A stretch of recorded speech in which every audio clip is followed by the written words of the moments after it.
আজকে বন্ধুরা মাছ কিনতে যাই আমার রুই মাছের ডিম বের হয়ে গেল। এই দেখুন অনেকগুলো ডিম। তা আমি আজকে নতুন একটা রেসিপি তালি করে ফেলি। এই রুই মাছের আজকে ডিমের আমি ডালনা করব। এর সঙ্গে 2 টুকরো মাছও আমি দিয়ে দেবো। এখানে আমি রেখে দিয়েছি, যে ডিম না খাবে সে হয়তো মাছটা দিয়ে ভাত খাবে। আমি ডিমটা কি করে রান্না করি, তো আমার এতে ডিমে লাগবে হচ্ছে, দেখেন আমি আলু টালু যেগুলো না আমার লাগবে, আলু, টমেটো, কাঁচামরিচ, একটু পেঁয়াজ, এই যে আদা আদা তারপর হচ্ছে জিরে, ধনে, শুকনো মরিচ, আমার যেগুলো লাগবে এগুলো আমি পেস্ট করে এই যে একটা গ্রেভি করে রেখে দিয়েছি। লাগবে আমার 1 চিমটি ভাজা জিরের গুঁড়ো, লাগবে নামানোর সময় একটু গরম মশলা গুঁড়ো, লাগবে হচ্ছে আমি একটু ফোড়নে আমি জিরে দেব, আর নুন মিষ্টি।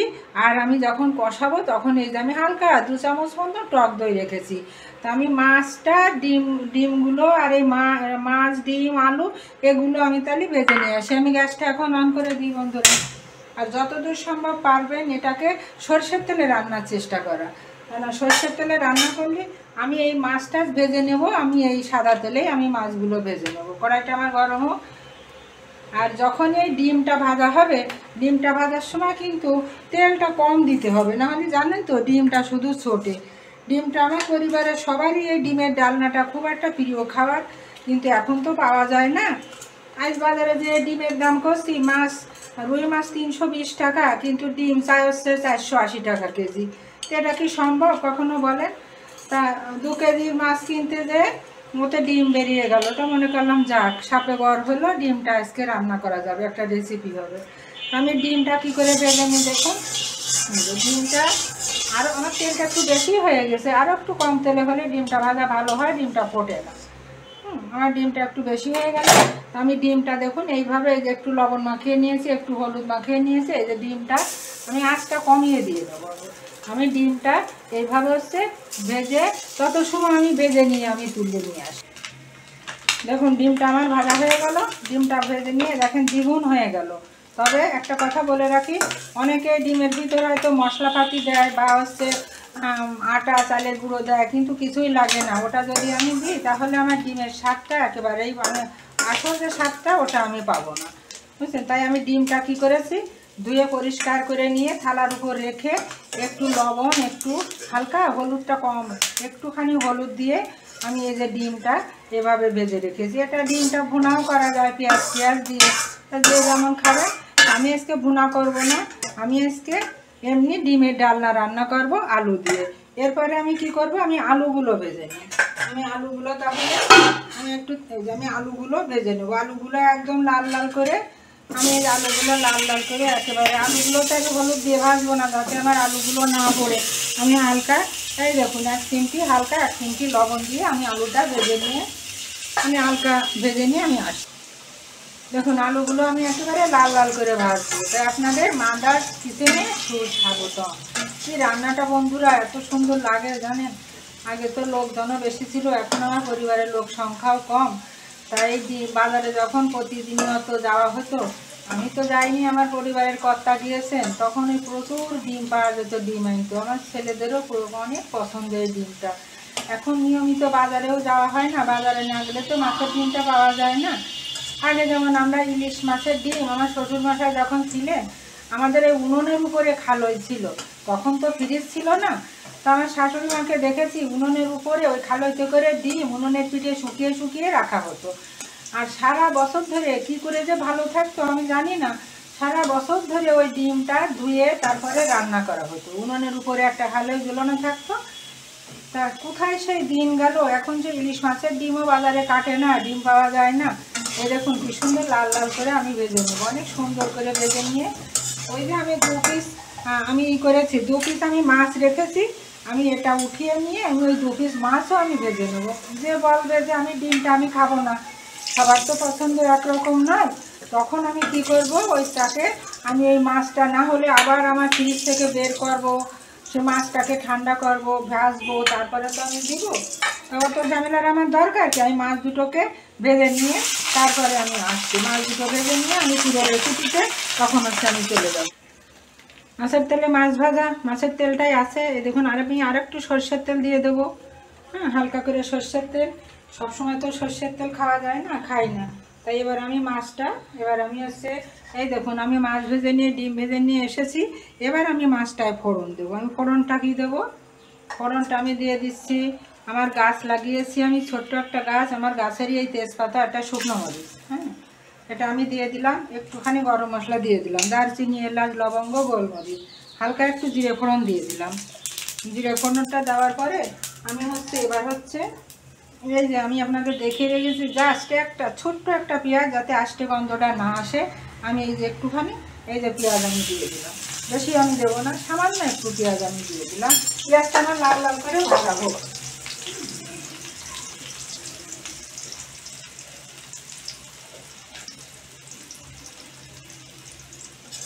দেখুন পেঁয়াজটা আমার সুন্দর একটা ফ্লেভার আসছে। এখন আরও সর্ষের তেলে আমি এই যে কালারের জন্য আমি 1 চিমটি চিনি দিয়ে দিলাম। সাবেকিয়ানা রান্নারই তো অনেকটা বহুকাল হয়ে গেল, প্রায় 81 সাল নাগাদ এই রান্না ধরেছি আমি, যখন আমার মা গত হয়ে গেছিলেন। আর এখন অবধি এই রান্নায় আমি আছি। এবার আমি কি দিয়ে দেবো, আমি এই টমেটোটা দিয়ে দেবো। এই টমেটোটা একটা টমেটো বাজারে যখন থাকবে দিবেন, না থাকবে দিবেন না। যেমন হালকা একটু ধনেপাতা আছে, হয়তো নামানোর সময় একটু ছড়িয়ে দিয়ে ঢেকে দেবো। টমেটোটা এর সঙ্গে সুন্দর করে ভাজা হোক, ভাজা হওয়ার পরে তারপরে আমি মশলাটা আমি দিয়ে দেবো। টমেটো আমার সুন্দর করে ভাজা হয়ে যাচ্ছে। এবার আমি কি করব, কাঁচামরিচটা আমি পরে দেবো, এখন দুটো একটা দিয়ে দেবো, আপনারা ঝাল বুঝে খাবেন। এবার আমি কি করছি, এই যে আমার যে মশলাটা আমি ভেজে রেখেছি, এই দেখেন গুলে এই মশলাটা আমি দিয়ে দেবো। এটার মধ্যেই আর কিছুই নাই, জিরে, ধনে, আদা আর শুকনো মরিচের গুঁড়ো, হলুদ, আমি এই কয়টা জিনিস এখানে আমি গুলে রেখেছি। এর সঙ্গে আমি কি করব, এই যে আমার টক দইটা আমি ফেটিয়ে রেখেছি, জাস্ট হয়তো 2 চামচ মতন আমি এটা দিয়ে দেবো। আমার যে টক দইটার যে টক থাকবে, এটা আমি সামান্য যখন চিনি ব্যবহার করবো, ওটা আমার মেকআপ হয়ে যাবে এইভাবে। আর আমি একটু লবণ দেবো। এখন রান্না তো ভালোবেসে অনেক কিছুই রান্না করতে হয়, একটুখানি লবণ দিয়ে দিলাম। এবার আমি মশলাটা কষিয়ে নিয়ে তারপরে আপনাদের আমি দেখাচ্ছি। মশলাটা আমি কষাই, এত সময় মশলাটা আমি কষানোর সময় আমার এই আলুগুলো আমি দিয়ে দেবো। হ্যাঁ, আলুগুলো দিলে হবে কি, এর ভিতরে আমার আলুগুলো সিদ্ধ হয়ে যাবে, আর না হলে আমার আরও দেরি হয়ে যাবে রান্নাটায়, সময়ও বেশি লাগবে। আপনারাও তো বড় ভিডিও দেখতে চান না, তাই আমি সব ছোটো করার জন্য সব আমি গুছিয়ে নিই। তাই দেখুন এইভাবে আমি মশলাটা একটু আস্তে জালে আমি কষিয়ে নিয়ে তারপরে আমি ঝোল দেবো। দেখুন বন্ধুরা, সন্ধ্যা ঘনিয়ে আসছে, আমার গাছে দেখেন এত গাছ গাছালি সব কিছু দোলা খাচ্ছে, বাতাস চারিদিকে। দেখেন বাইরের দৃশ্যটা আপনাদের দেখিয়ে দিই। আমার এই জানলা দিয়ে আকাশ মেঘাচ্ছন্ন, দূর আকাশে ঘুড়ি উঠছে, হয়তো ওদিকে ঘুড়ি উঠছে, এদিকে কাঁঠাল গাছ, অনেক কাঁঠাল ধরেছে, কাঁঠাল গাছে আমার গাছের ছবিও দেওয়া আছে। সন্ধ্যা ঘনিয়ে আসছে আর কি, এমন এক অবস্থায়। দেখি আমার মশলাটা এখন কত দূরে, কষানো কত দূরে। এবার আমি একটুখানি দেখে নিই।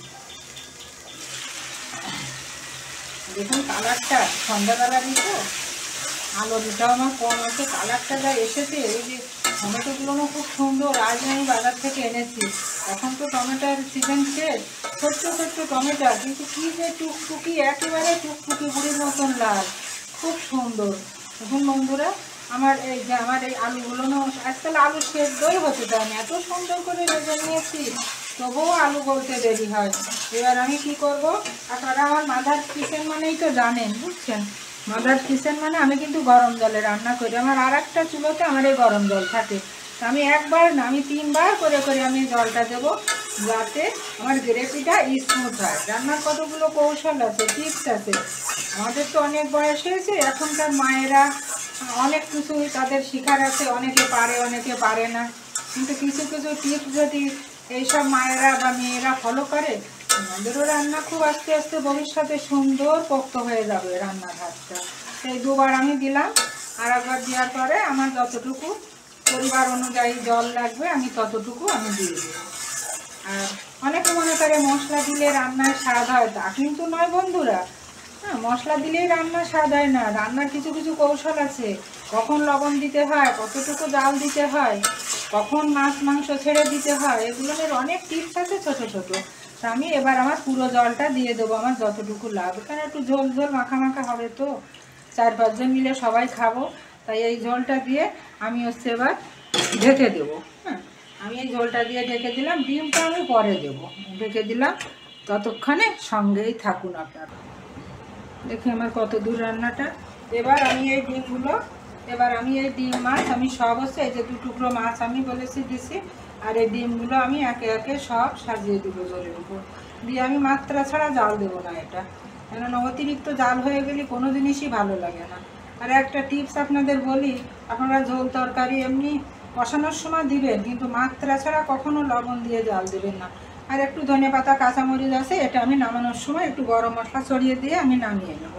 একটুখানি সময়ের জন্য এটা একটুখানি চাপা থাক, একটুখানি সময়ের জন্য এটা চাপা দিয়ে থাক, অল্প সামান্য সময়। দেখুন আমার রান্নাটা মনে হয়ে গেল। হ্যাঁ, আমার রান্নাটা হয়ে গেছে। এবার আমি কি করব, এই যে কাঁচামরিচগুলো আমি রেখেছি, এটা জাস্ট ফ্লেভার হবে, এটা আর ঝাল হবে না। আমি এই 2-4টে কাঁচামরিচ এইভাবে আমি ছড়িয়ে দিলাম। আর এই যে একটু ধনেপাতা রেখেছি, এই ধনেপাতাটুকু আমি দিয়ে দেবো অল্প। ধনেপাতার দাম বেড়ে গিয়েছে, এখন 40 টাকা সব, তবুও নিয়ে এসেছি, টুকটাক একটু দেওয়া লাগে। আর আপনাদের বলেইছি যে আমি ভাজা গুঁড়োর ব্যবহারটা করি, এটা আমি এই যে শিলপাটায় গুঁড়ো করে রেখেছি, আমি ব্লেন্ডারে গুঁড়ো করি না, ব্লেন্ডার ছাড়াই আমি এগুলো শিলপাটায় করি। এই ভাজা জিরে গুঁড়োটার একটা বৈশিষ্ট্য আছে বন্ধুরা, করে আপনারা দিয়েই দেখবেন যেটা রান্নার স্বাদ দ্বিগুণ বাড়ে। হ্যাঁ, আর একটা আমি 12 মশালি মশলা বানাই, 12 রকম মশলা দিয়ে, সেটা দিলে তো কথা নেই, যে কোনো সবজিতে সুন্দর টেস্ট আসে। আর এটা দিলাম এই দেখুন কতটুকু, 1 চিমটি, গরম তো বেশি গরম মশলা দেবো না, জাস্ট। এবার আমি কি করলাম, এবার আমি একটু নেড়ে দিয়ে আমি গ্যাসটা অফ করে দেবো, একটু পরে আমি নামিয়ে নেবো। এটা আমার রান্না হয়ে গেল, আমি সার্ভ করে আপনাদের আমি দেখাবো তখন। আমার এই রেসিপিটা যদি আপনাদের ভালো লাগে, দেখুন কত সুন্দর লাগছে। আপনারা গরম ভাতে একদিনের জন্য হলেও করে খেয়ে দেখবেন, একদিনের জন্য হলেও করবেন। আর প্লিজ আপনারা লাইক কমেন্ট শেয়ার দিয়ে আমার পাশে থাকবেন। এইভাবে সবার জন্য শুভকামনা বন্ধুরা।